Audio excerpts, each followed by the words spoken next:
उसमें ए को गलत दिखाया गया कि भाई ए के अंदर अगर बंद हिस्सा ये होता है तो फिर ऐसे होगा ना, ये पूरा चाहे ए का डिजाइन मत बनाओ, गोले को देख लो केवल बाएं दाएं। तो जो ए की स्थिति है वो इन दोनों में सही थी। अब दोनों में से आंसर क्या हो, तो जो 9 होता है ना, इस 9 को उल्टा कर देंगे तो ऐसा हो जाएगा। और इस तरीके से अगर हो जाएगा तो फाइनली आंसर इसके अंदर हो जाएगा बी वाला। इसके बाद में जो क्वेश्चन नंबर 3 था, इसका सही आंसर था डी, और डी आंसर ही मैक्सिमम ने लगाया है। 10 स्टूडेंटों का इसमें आंसर जो है वो डी है, और 3 जनों ने इसका आंसर लगाया सी। और 3 वाले में और इसमें दोनों में अंतर, सबसे पहली चीज तो ये कि जो त्रिभुज है, जल प्रतिबिंब है एक तो ये, ठीक है ना, तो जल प्रतिबिंब है तो त्रिभुज दाएं से बाएं नहीं आएगा, ये ऊपर से नीचे आएगा केवल। तो हो सकता है शायद हमने इस मिरर वाली इमेज पर ध्यान नहीं दिया हो कि मिरर इस बार नीचे इसमें, तो ये जल प्रतिबिंब था ये, तो डी आंसर हो जाएगा। 4th नंबर का आंसर 11 जनों के सही है, और गलत कितनों ने किया है, तो 2 जनों ने इसको गलत किया है। ये 4th नंबर का क्वेश्चन है और मिरर इमेज ही है, क्योंकि दाएं बाईं तरफ ही एम एन रेखा दिखाएगी। अब इसमें भी ऐसा फटाफट कैसे कर सकते हैं, या तो इस एरो को डायरेक्ट ही बॉक्स में इधर देख लें अपन, भाई ये वाला जो एरो जो लेफ्ट साइड है ये राइट साइड पे दिखाई देगा। अब ऐसा दिखाई देगा तो हमें दिखाई देता है 3 ऑप्शन में, 3 ऑप्शन में दिखने के बाद ये एरो तो सेम ही रहेगा, क्योंकि मिरर इमेज कर रहे हैं ना अपन। अगर नीचे की तरफ पलटते तो ये एरो चेंज होता। अब अगर इस एरो की सही कंडीशन देखते हैं तो केवल और केवल किसके अंदर है, ए के अंदर है। तो जरूरी नहीं है कि हम अक्षर वाले प्रश्नों में या फिर चित्र वाले प्रश्नों में उसमें बहुत सारी चीजें अगर दी गई है तो सबको परिवर्तित करें। ऑप्शन 7 में देखो, और जो जो एक एक दो दो चीजें आपने देखी उनको ही सही तरीके से किस उत्तर विकल्प ने दिखाया है, केवल वहां टिक करके आगे बढ़ जाओ। और इसके बाद अगर क्वेश्चन पे बढ़े 4 नंबर के क्वेश्चन पे, तो 11 जनों का सही है ये भी, यानी कि वैसे ही मिरर इमेज में आपको ज्यादा दिक्कत है भी नहीं इसमें। तो 4 नंबर के प्रश्न में कौन से एलिमेंट को देख लें। एक तो एरो बड़ा सिंपल लगता है, एरो को जो है इस तरफ की जगह इस तरफ कर दें, भैया इस तरफ देखता हुआ था एरो, तो ऐसा देख लें। तो ऐसा कितने उत्तर में है, 3 में।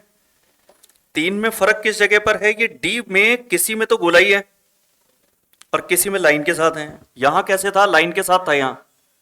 अगर यहां लाइन के साथ था तो आंसर भी लाइन के साथ होगा, और वो केवल और केवल डी में है कि यहां जो एरो के साथ ये डी वाली आकृति है उसमें लाइन है।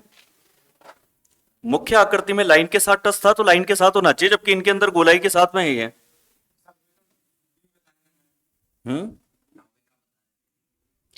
5वें का कर रहे हैं अपन, 5वें का तो डी आ रहा है इसमें, डी है। वो शायद 9वें में चेंज करवाया है।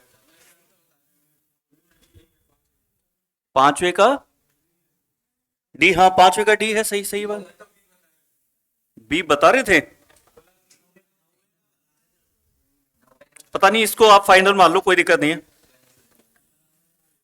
इसके बाद 6 नंबर के क्वेश्चन में सही उत्तर जो कॉपी चेक हुई वो सी से हुई है, और उसमें किसी का गलत नहीं है। जब किसी का गलत नहीं है तो इसको तो डिस्कस करने का कोई मतलब नहीं है। इसके बाद में 7 नंबर के क्वेश्चन पे आते हैं, जो कि 10 जनों ने सही किया है और 3 जनों ने गलत किया है। और 7वें नंबर के इस क्वेश्चन का उत्तर है ए। सबसे पहले तो 2 का परिवर्तन होना चाहिए, जो इसमें है ही नहीं। 2 के बाद में अगर पी को अगर हम उल्टा कर दें तो पी उल्टा होकर के ऐसा हो जाएगा, ये क्यू है, सॉरी, क्यू को उल्टा कर देंगे तो पी बन जाएगा वो, ठीक है। अब पी बन जाएगा तो पी तक तो ठीक है, मगर डब्लू में जाकर के गलती है यहां पर। डब्लू को जल प्रतिबिंब की तरह कर दिया। दर्पण में ऐसा होता नहीं है, दर्पण में तो सेम रहेगा, ऐसे रहेगा। अब ऐसे रहेगा तो डब्लू किस किस में, इन दोनों में था, मगर 5 से आंसर का डिसाइड हो गया कि 5 का अगर दर्पण प्रतिबिंब करेंगे तो वो ऐसा दिखाई देगा उल्टा होने पे। थोड़े से ये 1 से लेकर 9 तक के जो नंबर वगैरह हैं, इनके मिरर इमेज को एक बार देख लेना, कई बार इसमें थोड़ी दिक्कत आती है स्टूडेंट को। वैसे तो रिजल्ट से ऐसा कुछ मुझे दिख नहीं रहा। अब आपके सबसे इंपॉर्टेंट क्वेश्चन आ गया 8वें नंबर का, कि भाई सबसे ज्यादा प्रैक्टिस रीजनिंग में कहीं करनी पड़ती है तो वो करनी पड़ती है इन जगह पर।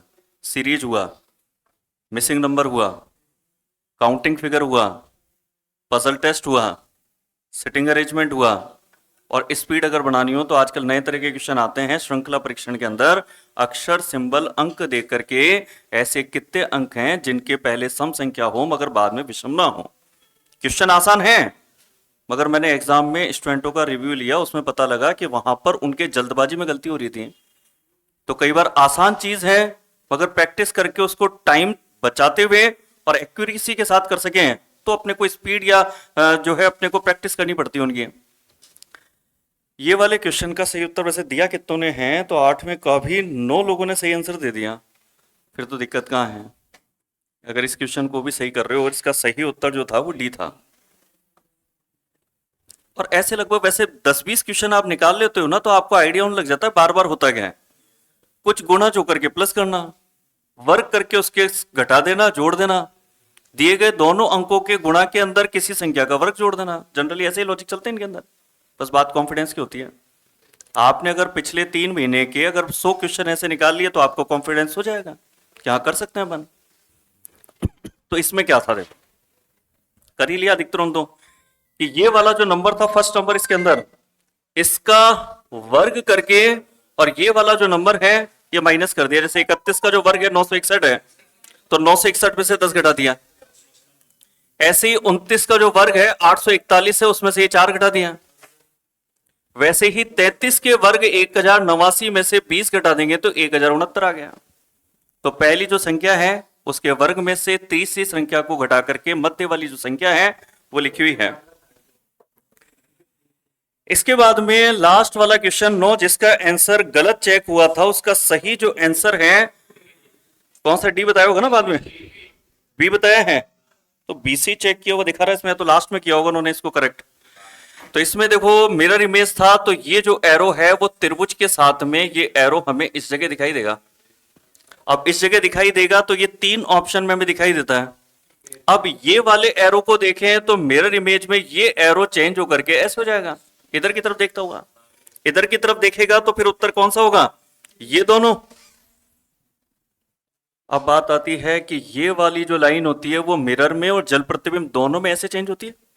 कल बार बार डिस्कस कर रहे थे हम कि 3 तरह की लाइनों में से ये लाइन चेंज होती है। अब ये लाइन चेंज तो होगी मगर इसमें एरो जा रहा था इस तरफ। अब ये एरो अगर दाईं तरफ झुकता हुआ जा रहा था तो दाएं झुकने की जगह अब ये झुकेगा बाईं तरफ, और बाईं तरफ झुकेगा तो फिर राइट आंसर कौन सा होगा, बी वाला। ये एरो जो है वो दाईं तरफ जा रहा था नीचे तो अब जाएगा बाईं तरफ नीचे, जबकि ये एरो जा रहा है जल प्रतिबिंब के रूप में जा रहा है ये, क्योंकि ये जा रहा था नीचे प्रश्न में 2 और इसमें ये एरो जा रहा है ऊपर। नीचे से ऊपर जाना कौन सा प्रतिबिंब होता है, जल होता है। तो जो डी वाला है वो जल प्रतिबिंब के अकॉर्डिंग है वो एरो, कम से कम केवल ये जो बाकी के जो पार्ट्स हैं वो तो दर्पण प्रतिबिंब की तरह ही हैं। तो ये आपके जो है पूरा पेपर था। अब पेपर में ये है कि मिरर इमेज, वाटर इमेज, ये मेरे हिसाब से आपके लिए ज्यादा दिक्कत नहीं है।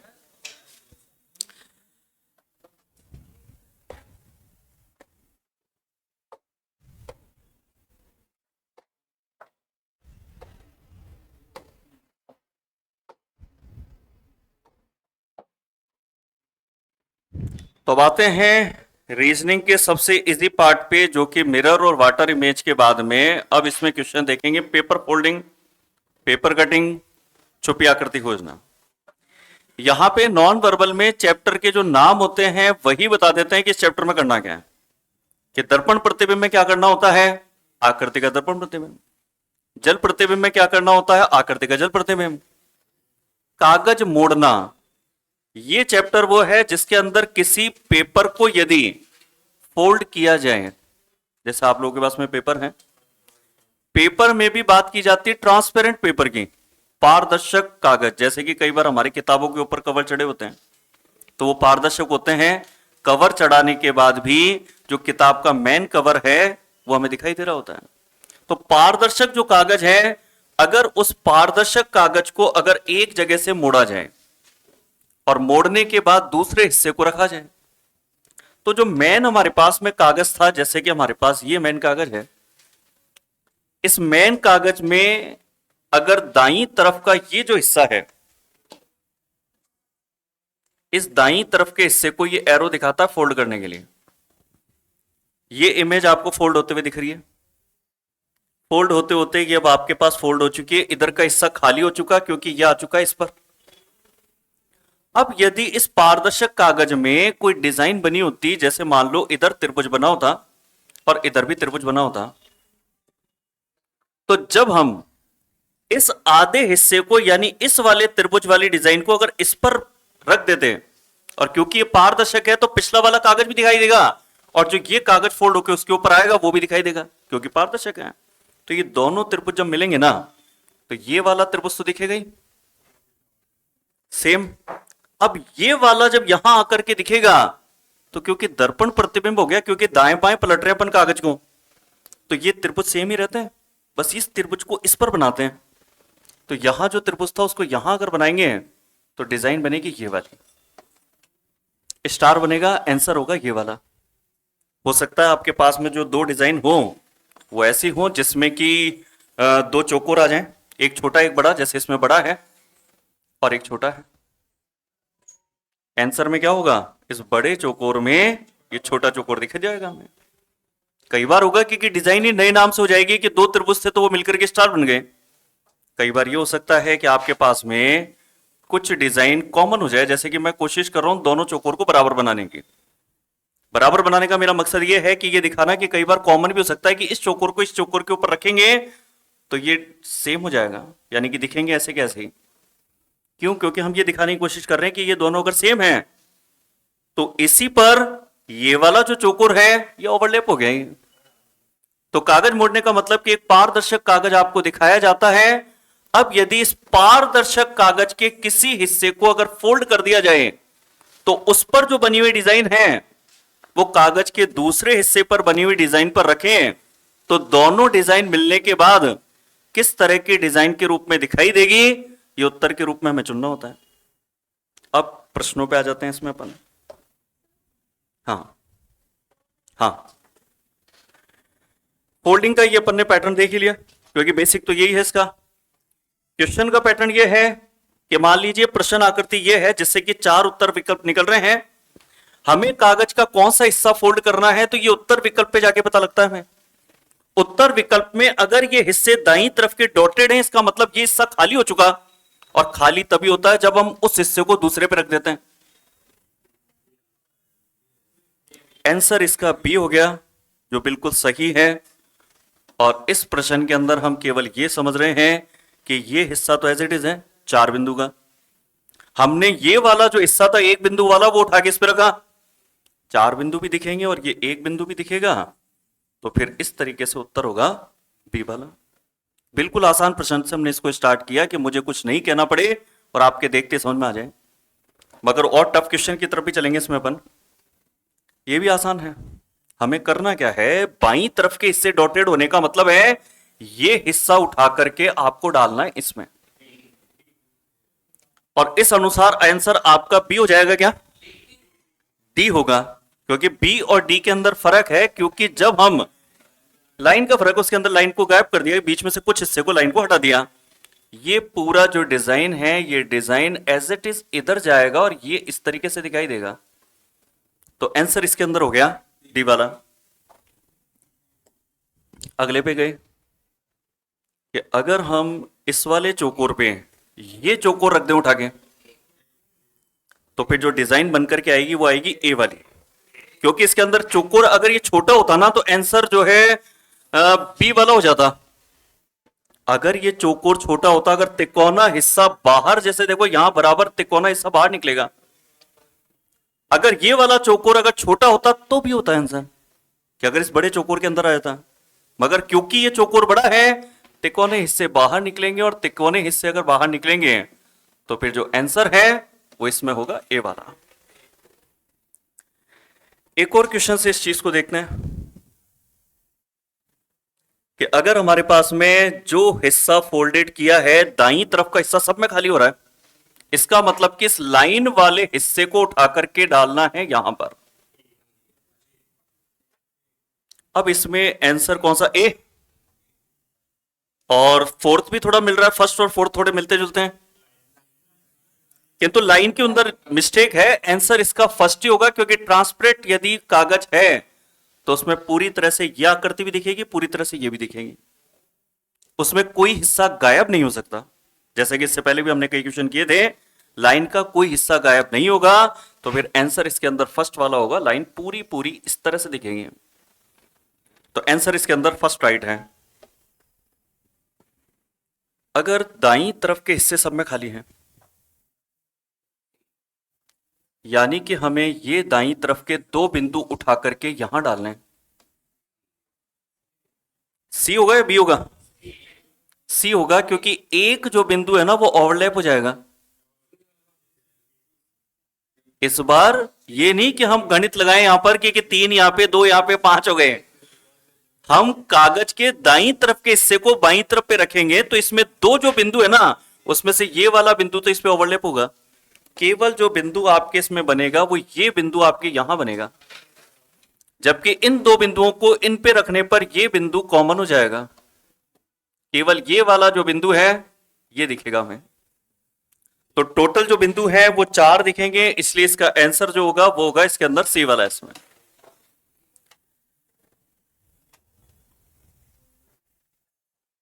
बाईं तरफ के हिस्से को उठा के दाईं तरफ रखा जा रहा है। बाईं तरफ के हिस्से को, यानी ये वाला त्रिभुज उठा करके रखना है हमें, और ये त्रिभुज उठा के रखेंगे तो इसका ये तिकोना हिस्सा अब बाएं की जगह दाएं ऐसे होगा, तिकोना हिस्सा यहां पर, और ये सीधी लाइन त्रिभुज में खींचनी है तो ये इस तरीके से बना दी। मैंने इस वाले त्रिभुज के तिकोने हिस्से को यहां से स्टार्ट किया बनाना, बाएं की जगह दाएं से। अब जो डिजाइन बनी वो उत्तर विकल्प किसके अंदर मैच हो रही है? डी के अंदर।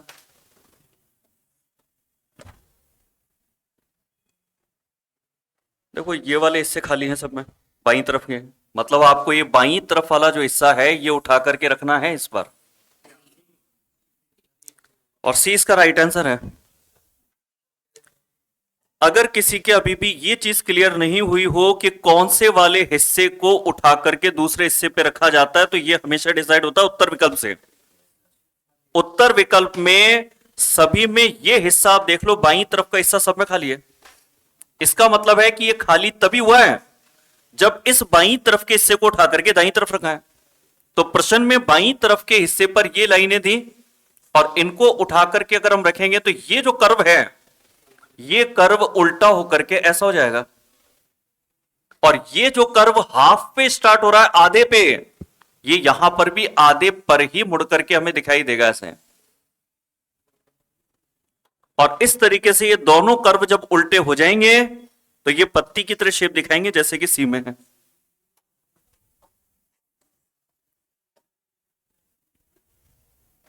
इस बार जल प्रतिबिंब के रूप में इस कागज के हिस्से को बांटा गया ऊपर और नीचे में। डी करें? सी क्यों नहीं?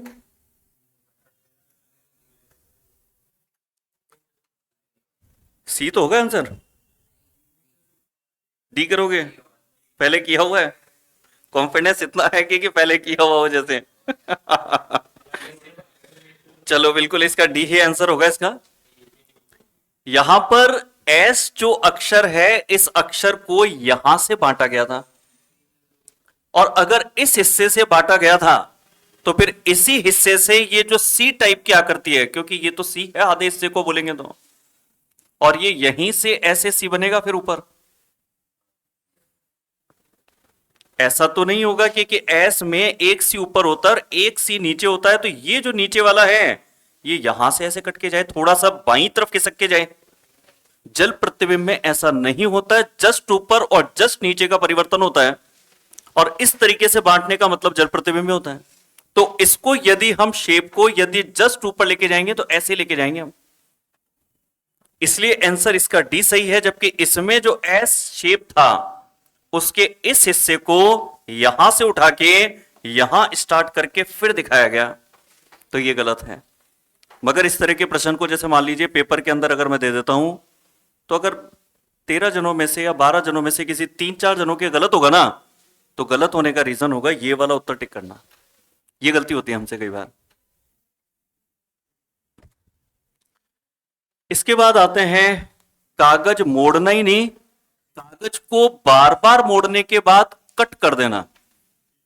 और इस तरीके से कट करने के बाद में जब कागज को खोला जाता है तो कुछ डिजाइन उभर करके पूरे पेपर पे दिखाई देती है, और वो पूरे पेपर पे कैसे दिखाई देगी ये हमें यहां पर निकालना होता है। इस तरह की चीज को भी अगर बेसिक थोड़ा सा देख लें तो ये तो यहां पर बेसिक है इसका कि भाई किस तरीके से कागज को फोल्डिंग की जाती है। कागज की ये फोल्डिंग दिखाई गई है कि कागज को फोल्ड किया गया इस लाइन पर, और कागज को जब हमने फोल्ड कर दिया इस तरीके से तो ये जो कागज था ये नीचे का जो त्रिभुज वाला शेप था ये ऊपर आ चुका है ऐसे, और यहां पर परतें हैं डबल अब, क्योंकि नीचे वाली परत भी इस पे है। अब इस पर अगर दो त्रिभुज काटे गए तो फिर आंसर सी हो जाएगा कागज को खोलने पर, कि ये वाला अगर शेप अब यदि यहां खोल देते हैं वापस तो ये दो जो गोले हमने काटे थे क्योंकि ये परत इस पर थी तो ये गोले यहां भी कटे होंगे, तो आंसर इसके अंदर हो जाएगा सी वाला इसमें। अब इसी बेस पर अगर हम इस क्वेश्चन को देखें जिसमें कागज को एक बार नहीं दो बार फोल्ड किया है तो आंसर ठीक है सी लगा देते हैं। और अब मैं समझा देता हूं इसको, क्योंकि सी आंसर लगाते ही अब आप लोग संतुष्ट हो जाओगे कि हाँ आंसर हमारा सही निकल गया। ठीक है, अब मैं समझा देता हूं, क्योंकि पहला दूसरा क्वेश्चन है तो आपको चाहे आता भी होगा तो भी एक बार प्रॉपर वे में पूरी जो चीजें हैं वो समझाने का मुझे बनता है। यहां पर कागज का ये हिस्सा फोल्ड किया है,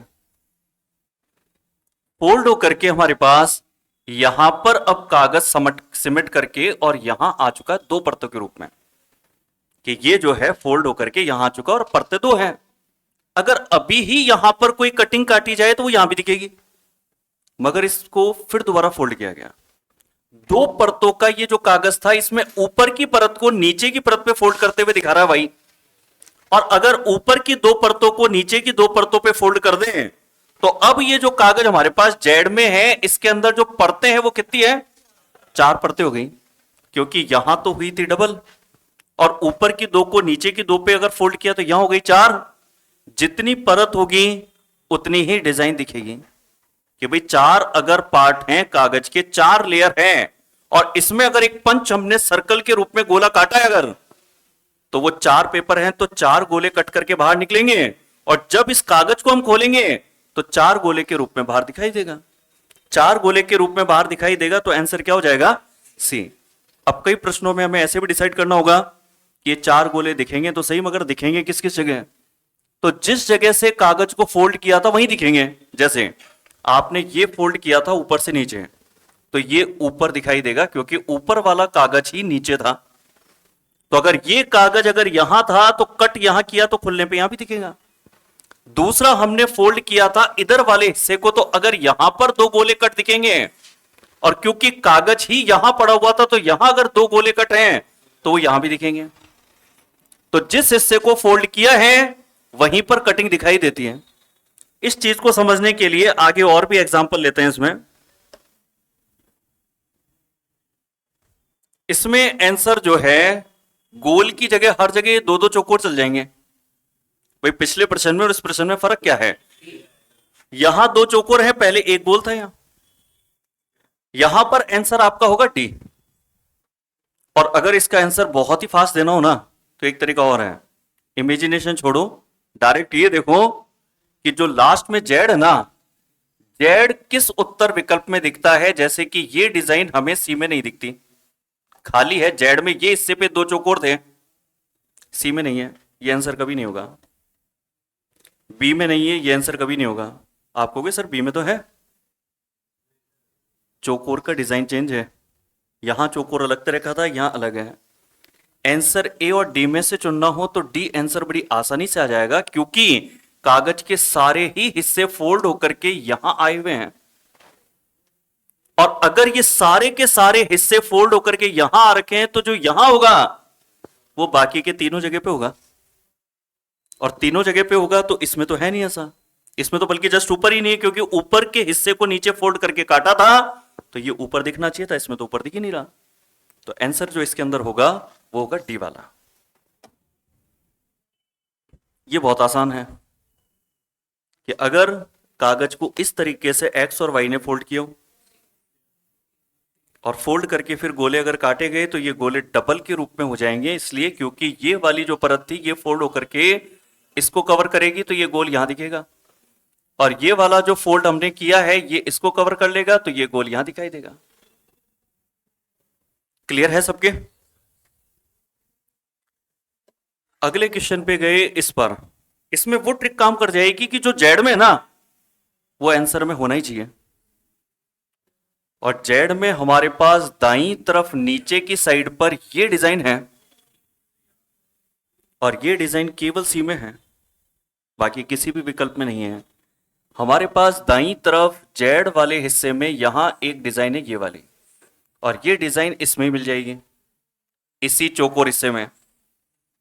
आप बी में ढूंढेंगे, बी में नहीं है, देखो ए में अगर ढूंढते हैं ए में नहीं है, अगर आप डी में ढूंढते हैं डी में नहीं है।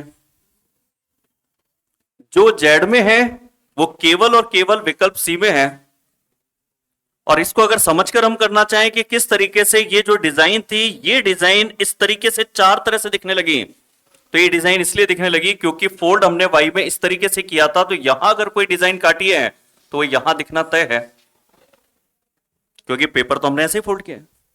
और यहां पर हम इस पेपर को लेकर के आए, उससे पहले कौन कौन से हिस्से को हमने यहां पर फोल्ड किया, समेटा, तो हमने ऊपर के ये वाले हिस्से को नीचे की तरफ समेटा था, फिर हमने इधर वाले हिस्से को इधर समेटा था, तो हमारे पास में ये जो तीनों हिस्से हैं ना ये इस पर आ चुके हैं। अब होगा क्या, लास्ट में ये फोल्ड किया था तो लास्ट में ये दिखा, खोलते ही वापस, अब ये दोनों डिजाइन ऊपर भी दिखेगी, ऊपर दिखेगी तो ऐसे, इसीलिए आपके उत्तर सी वाला है। ये भी वैसा ही क्वेश्चन है, ये जो भी थोड़ी देर पहले किया था हमने, यहां से काटा था उसको, तो इसमें इन दोनों साइड से काट रहे हैं, तो इसके अंदर आंसर हो जाएगा बी वाला। और बी इसलिए आएगा क्योंकि हमने इसको जो है विकर्णवत डायगोनली इस तरीके से फोल्ड किया था, तो ये इसी तरीके से दिखाई देगा हमें, और इसी तरीके से अगर षष्ठभुज डिजाइन अगर दिखाई देगा तो दोनों साइड पे षष्ठभुज दिख जाए तो उत्तर हो जाएगा बी वाला। इसमें जो जेड में है ना वो केवल ए के उत्तर विकल्प में है, और जो जेड में है वो केवल सी में है। कि अगर हम केवल इस ट्रिक पर काम करें कि जेड में जो भी डिजाइन हो वो जिस भी उत्तर विकल्प में मिले वो हमारा आंसर हो, तो देखो ये वाली जो डिजाइन है इस जगह पर ये गोल आकृति अगर हम यहां पर देखें तो ये गोल आकृति यहां पर नहीं है, अगर ये यहां देखें तो यहां भी नहीं है, मगर ये वाली जो डिजाइन है ये इस जगह मिल जाती है, और यहां पर ये मिलती तो है डिजाइन गोल, मगर ये गोल यहां पर सिंगल की जगह डबल हो जाते हैं, तो यहां पर जो आंसर है वो सी सही हो जाएगा। अगर इसकी भी इमेजिनेशन की जाए अगर, तो इमेजिनेशन में टाइम चाहिए थोड़ा सा, जैसे पहले तो आप फोल्ड करोगे इस वाले हिस्से को, अब देखो ये वाला हिस्सा अगर आप फोल्ड करोगे तो ये जाएगा इतना, यानी कि इस गोल को तो कवर कर लेगा, तो ये गोल यहां पर इसलिए दिखा था। ऊपर की दोनों जगह पर गोल क्यों दिखा, तो उसका रीजन यहां से है, इसको हमने फोल्ड किया तो ये वाला हिस्सा अगर हम फोल्ड करते हैं तो ये हिस्सा फोल्ड होकर के यहां तक जाएगा, और उसके बाद में वाई ने ये एरो बना करके कहा हुआ है कि ये परत यहां आई और ये वाली जो परत है वो घूम करके यहां आएगी, क्योंकि इसको आप फोल्ड कर रहे हो यहां पे, तो फिर यहां पर जो है ये परत भी है और ये भी है, इसलिए ये गोल इन दोनों जगह पर गया है। मगर ये इमेजिनेशन वाला जो काम है ये थोड़ा सा टफ हो सकता है या टाइम टेकिंग हो सकता है। अगर इस क्वेश्चन का सही उत्तर ढूंढें कि भाई ये फोल्डिंग थी, अगर हम यहां पर इस डिजाइन को इन सब जगह पर देखें तो देखो जब इस डिजाइन को आप इधर लेकर के जाओगे, कहां लेके जाना, ऊपर नीचे, तो ऊपर नीचे में ये जो एरो है ना ये सेम रहेगा, क्योंकि एक तरीके से जल प्रतिबिंब वाला पार्ट हो गया ऊपर नीचे लेके जाना, तो एरो सेम रहेगा। तो अगर एरो सेम रहेगा अगर ये, तो ये एरो सेम केवल एक ही ऑप्शन में या दो में है, केवल फर्स्ट में ही है, तो इसका तो आंसर इसी पे निकल गया। वैसे ज्यादातर हम देखते हैं कि बहुत सारे हिस्से अगर होते हैं ना तो उनमें से एक नहीं जनरली दो पे जाना पड़ता है हमें, 3 पे जाने की जरूरत नहीं पड़ती, और सिंगल एक से भी आंसर कभी कभी निकलता जैसे इसमें निकल रहा है। एक चेक किया, 2 ऑप्शन हट जाएंगे, दूसरा चेक करेंगे, फाइनल आंसर हो जाएगा। तो यहां पर केवल इस एरो को चेक करने से ही आंसर आ गया कि ये एरो जब ऊपर की तरफ देखेंगे अपन जल प्रतिबिंब के रूप में तो ये सेम होगा।